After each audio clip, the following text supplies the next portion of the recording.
I'd like to tell you about the strangest secret in the world. Some years ago, the late Nobel Prize-winning Dr. Albert Schweitzer was being interviewed in London, and a reporter asked him, "Doctor, what's wrong with men today?" And the great doctor was silent a moment, and then he said, "Men simply don't think." It's about this that I want to talk with you. We live today in a golden age. This is an era that man has looked forward to, dreamed of, and worked toward for thousands of years. But since it's here, we pretty well take it for granted. We in America are particularly fortunate to live in the richest land that ever existed on the face of the earth, a land of abundant opportunity for everyone. But do you know what happens? Well, let's take 100 men who start even at the age of 25. Do you have any idea what will happen to those men by the time they're 65? These 100 men who all start even at the age of 25 believe they're going to be successful. If you ask any one of these men if he wanted to be a success, he'd tell you he did. And you'd notice that he was eager toward life, that there was a certain sparkle to his eye, an erectness to his carriage, and life seemed like a pretty interesting adventure to him. But by the time they're 65, 1 will be rich. 4 will be financially independent. 5 will still be working. 54 will be broke. Now think a moment. Out of the 100, only 5 make the grade. Now why do so many fail? What has happened to the sparkle that was there when they were 25? What's become of the dreams, the hopes, the plans? And why is there such a large disparity between what these men intended to do and what they actually accomplished? When we say about 5% achieve success, we have to define success. And here's the best definition I've ever been able to find. Success is the progressive realization of a worthy ideal. If a man is working toward a predetermined goal and knows where he's going, that man is a success. If he's not doing that, he's a failure. Success is the progressive realization of a worthy ideal. Rollo May, the distinguished psychiatrist, wrote a wonderful book called Man's Search for Himself. And in this book he says, the opposite of courage in our society is not cowardice. It is conformity. And there you have the trouble today. It's conformity, people acting like everyone else without knowing why, without knowing where they're going. Now think of it.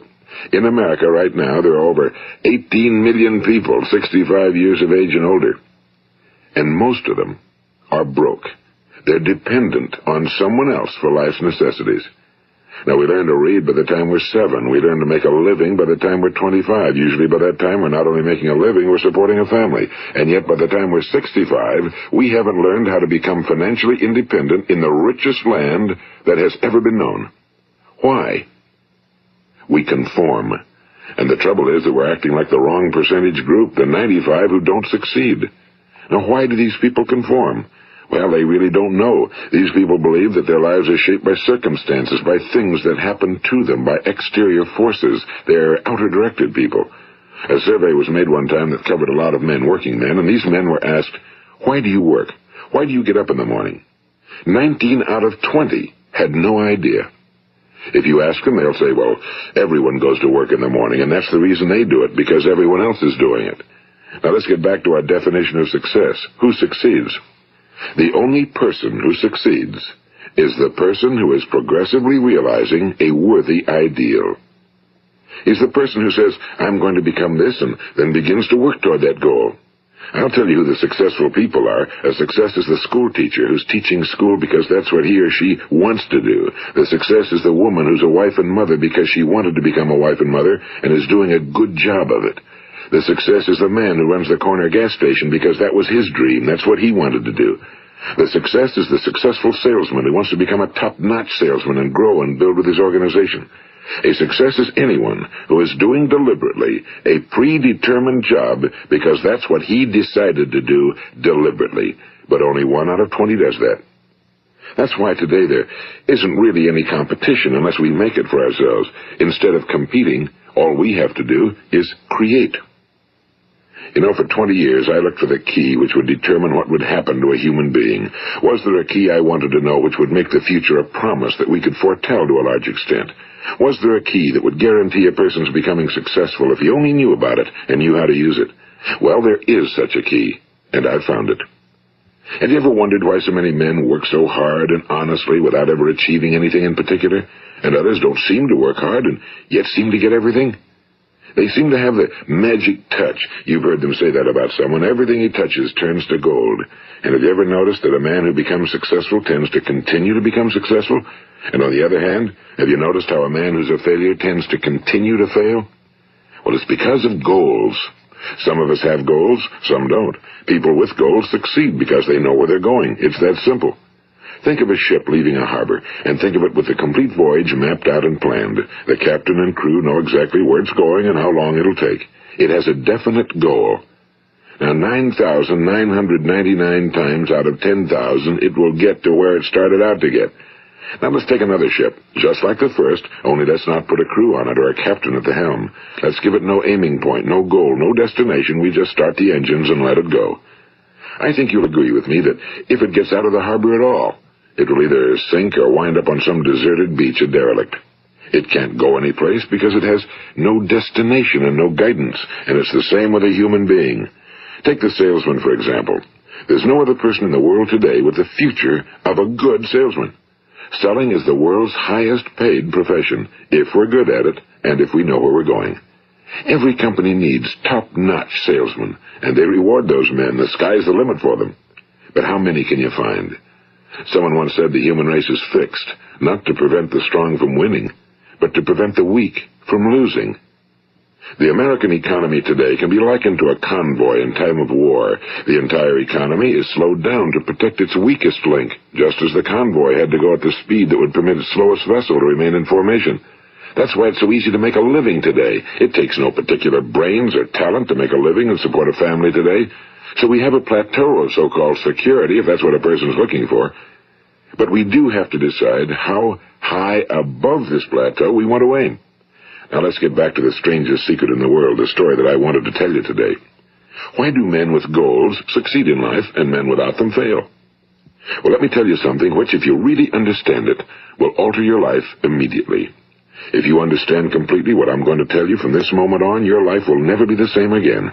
You will suddenly find that good luck just seems to be attracted to you. The things you want just seem to fall in line, and from now on you won't have the problems, the worries, the gnawing lump of anxiety that perhaps you've experienced before. Doubt, fear, well, they'll be things of the past. Here's the key to success and the key to failure. We become what we think about. Now let me say that again. We become what we think about. Throughout all history, the great wise men and teachers, philosophers and prophets have disagreed with one another on many different things. It's only on this one point that they are in complete and unanimous agreement. Listen to what Marcus Aurelius, the great Roman emperor, said. A man's life is what his thoughts make of it. Disraeli said this. Everything comes if a man will only wait. I've brought myself by long meditation to the conviction that a human being with a settled purpose must accomplish it, and that nothing can resist a will that will stake even existence for its fulfillment. Ralph Waldo Emerson said this, a man is what he thinks about all day long. William James said, the greatest discovery of my generation is that human beings can alter their lives by altering their attitudes of mind.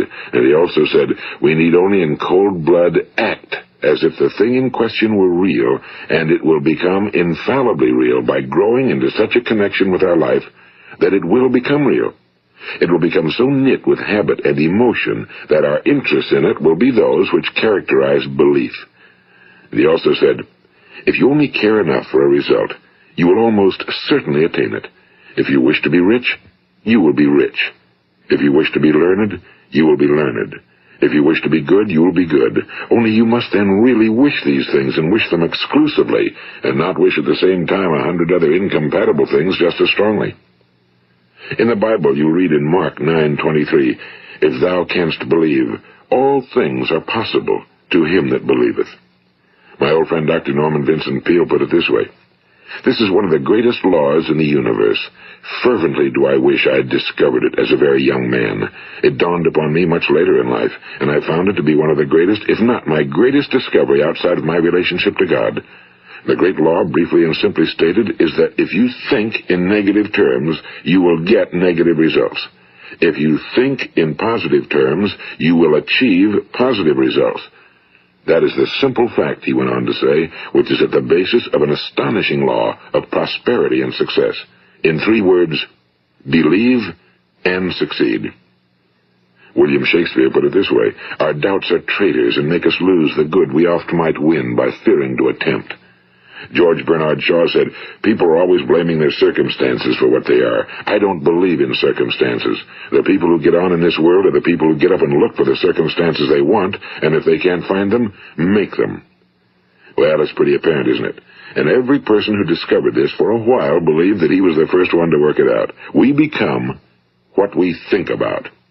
Now, it stands to reason that a person who's thinking about a concrete and worthwhile goal is going to reach it, because that's what he's thinking about, and we become what we think about.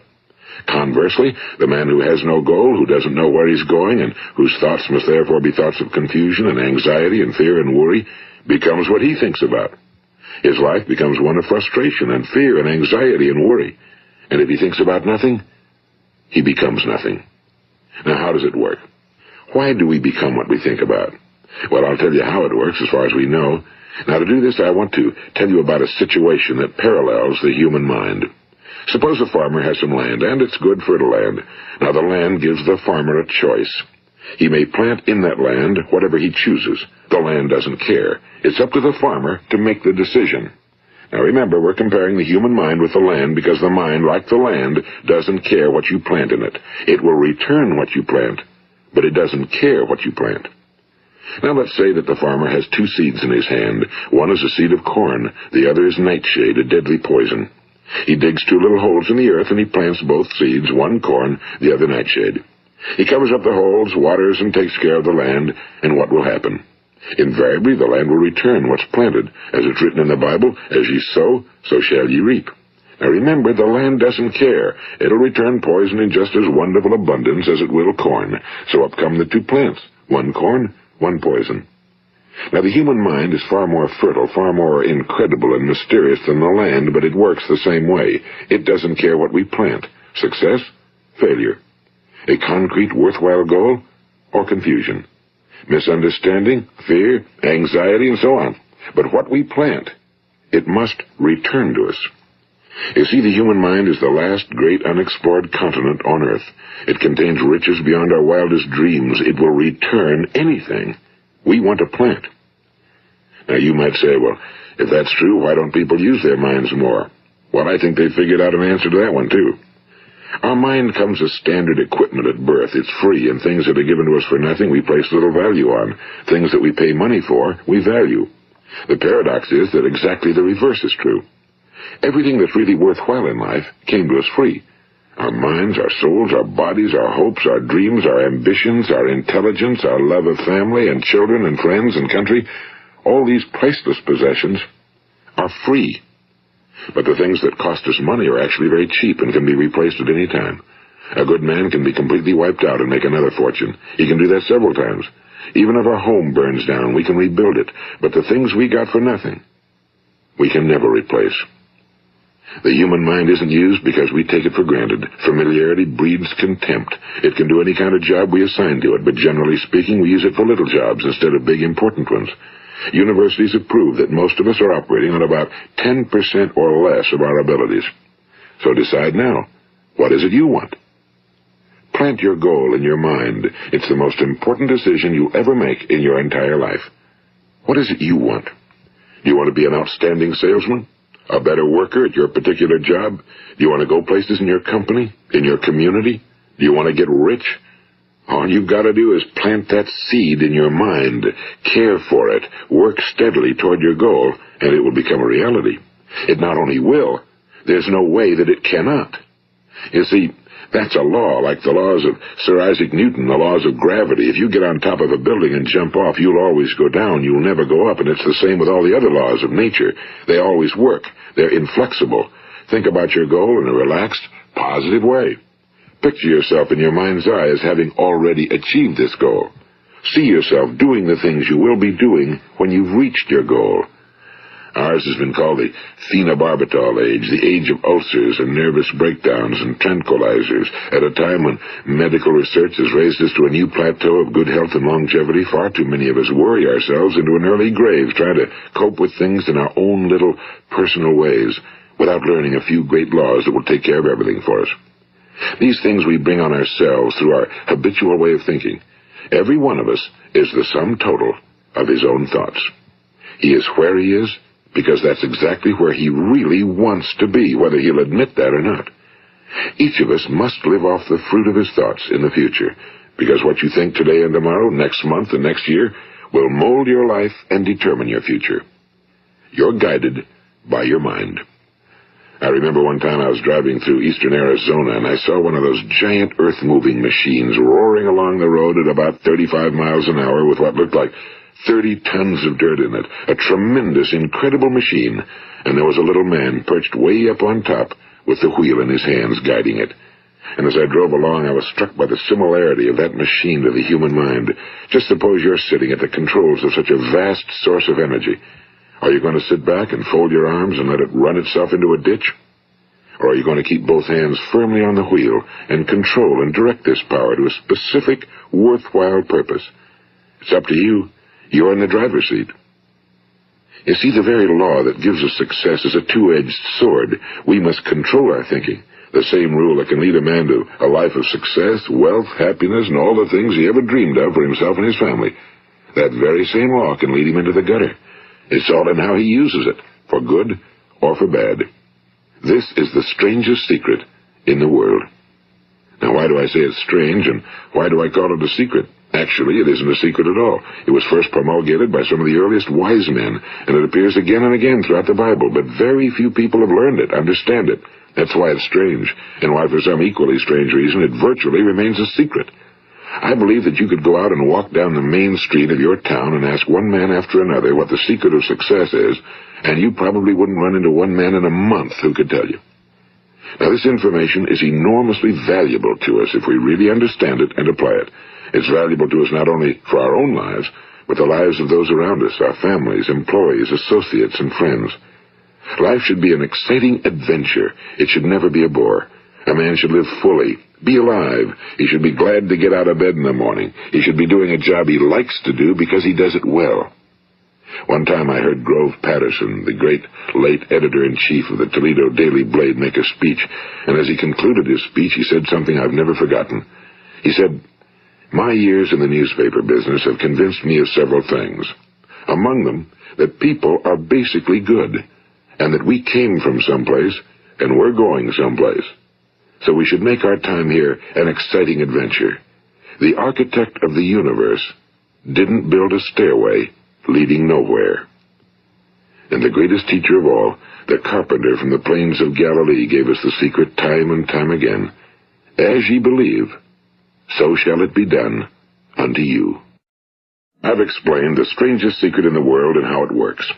Now, on this side, I want to explain how you can prove to yourself the enormous returns possible in your own life by putting this secret to a practical test. I want you to make a test that will last 30 days. It isn't going to be easy, but if you'll give it a good try, it will completely change your life for the better. Now, back in the 17th century, Sir Isaac Newton, the English mathematician and natural philosopher, gave us some natural laws of physics which apply as much to human beings as they do to the movement of bodies in the universe. And one of these laws is that for every action, there is an equal and opposite reaction.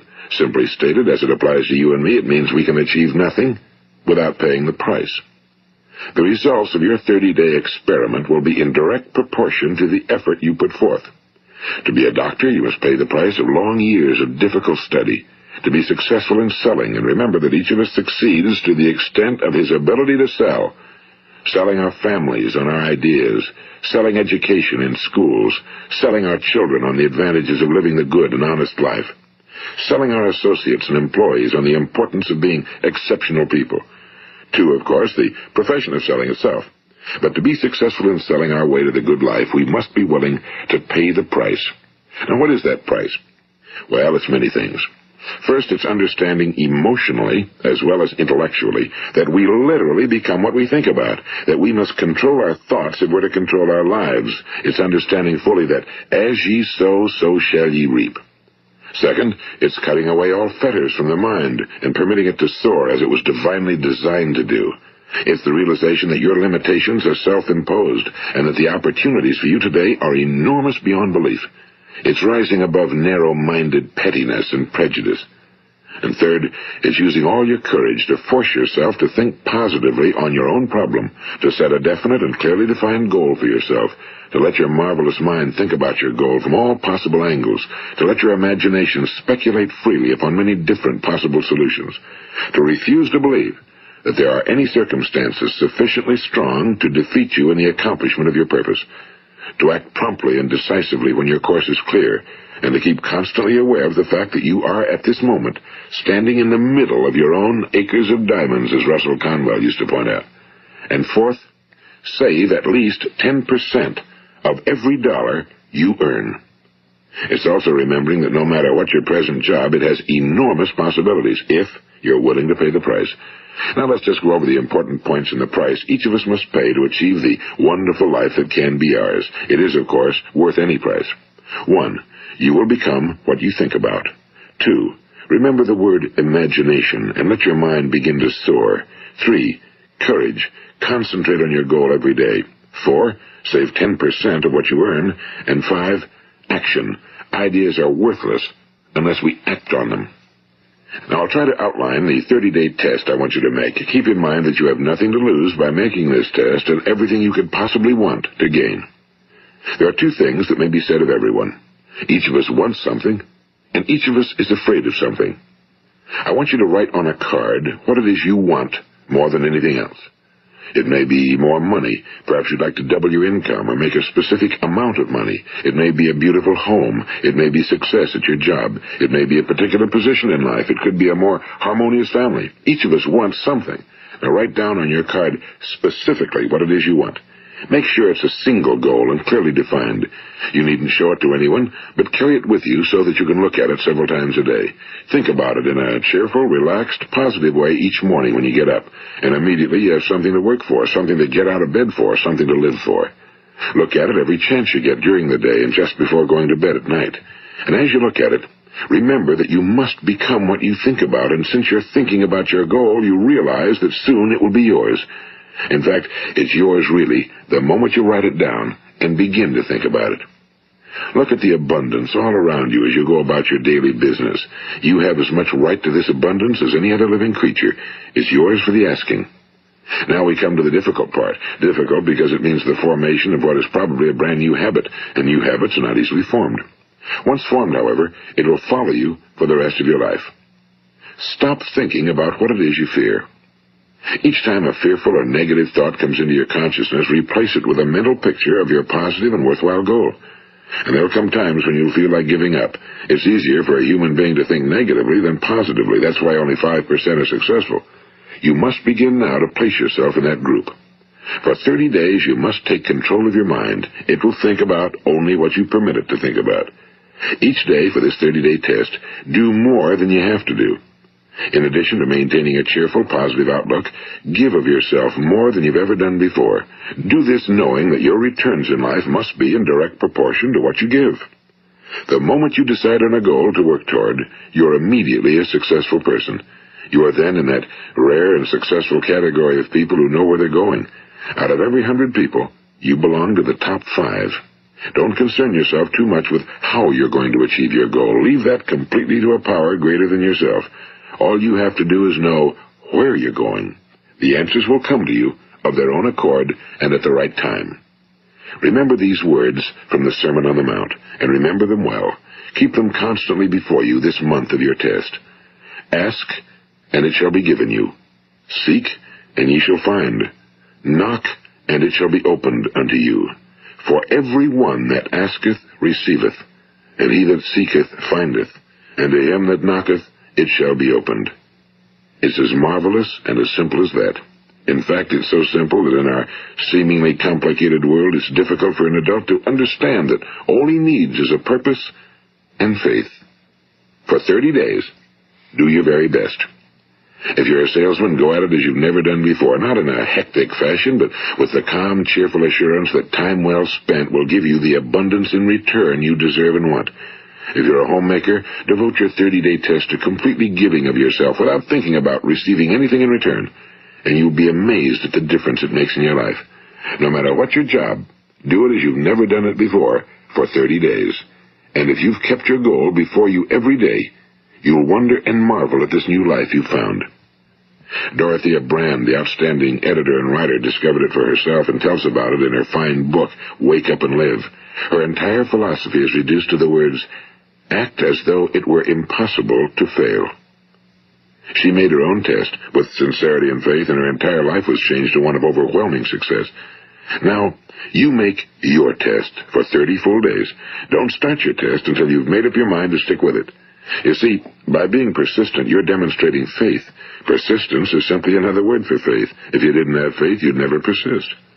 If you should fail during your first 30 days, by that I mean suddenly find yourself overwhelmed by negative thoughts, you've got to start over again from that point and go 30 more days. Gradually, your new habit will form until you find yourself one of that wonderful minority to whom virtually nothing is impossible. And don't forget the card. It's vitally important as you begin this new way of living. On one side of the card, write your goal, whatever it may be. On the other side, write the words we've quoted from the Sermon on the Mount. Ask, and it shall be given you. Seek, and ye shall find.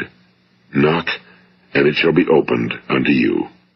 Nothing great was ever accomplished without inspiration. See that during these crucial first 30 days, your own inspiration is kept at a peak. And above all, don't worry.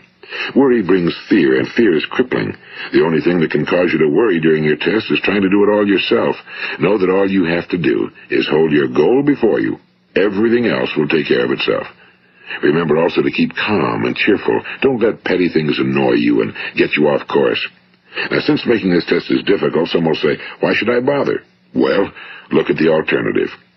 No one wants to be a failure. No one really wants to be a mediocre individual. No one wants a life constantly filled with worry and fear and frustration. Therefore, remember that you must reap that which you sow. If you sow negative thoughts, your life will be filled with negative things. If you sow positive thoughts, your life will be cheerful, successful, and positive.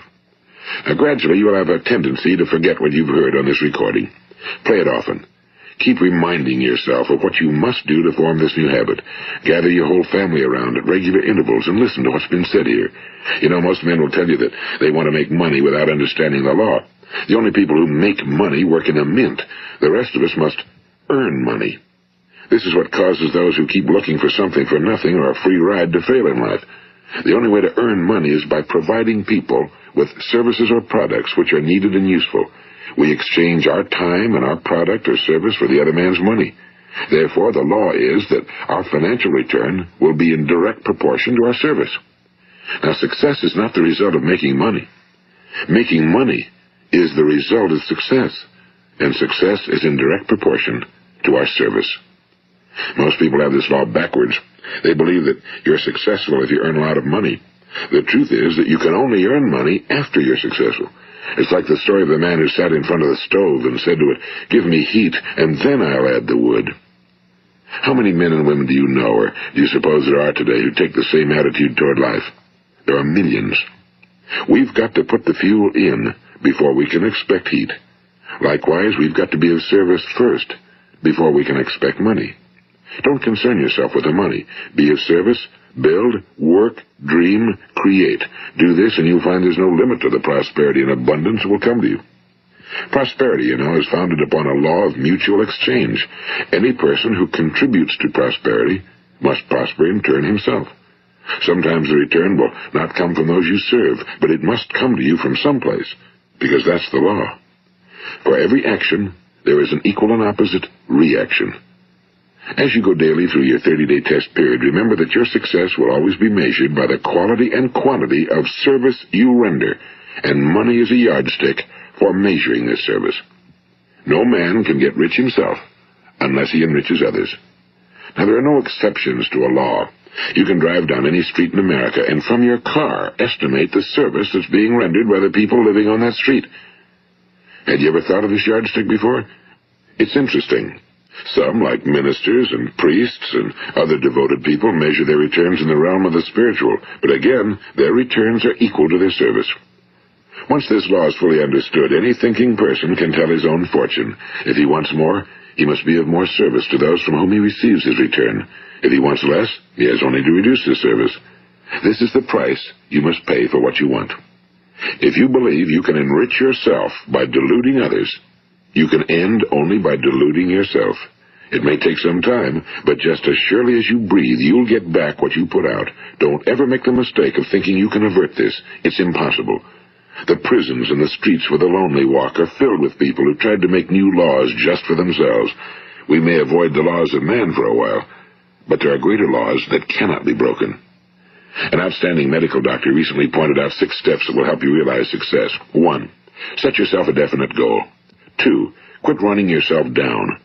3. Stop thinking of all the reasons why you cannot be successful and instead think of all the reasons why you can. 4. Trace your attitudes back through your childhood and try to discover where you first got the idea you couldn't be successful, if that's the way you've been thinking. 5. Change the image you have of yourself by writing out a description of the person you would like to be. And 6. Act the part of the successful person you have decided to become. The doctor who wrote those words is a noted West Coast psychiatrist, Dr. David Harold Fink. Do what the experts since the dawn of recorded history have told you you must do.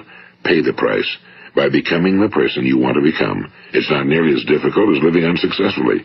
Make your 30-day test, then repeat it again, and each time it will become more a part of you until you'll wonder how you could ever have lived any other way. Live this new way and the floodgates of abundance will open and pour over you more riches than you may have dreamed existed. Money? Yes, lots of it. But what's more important, you'll have peace.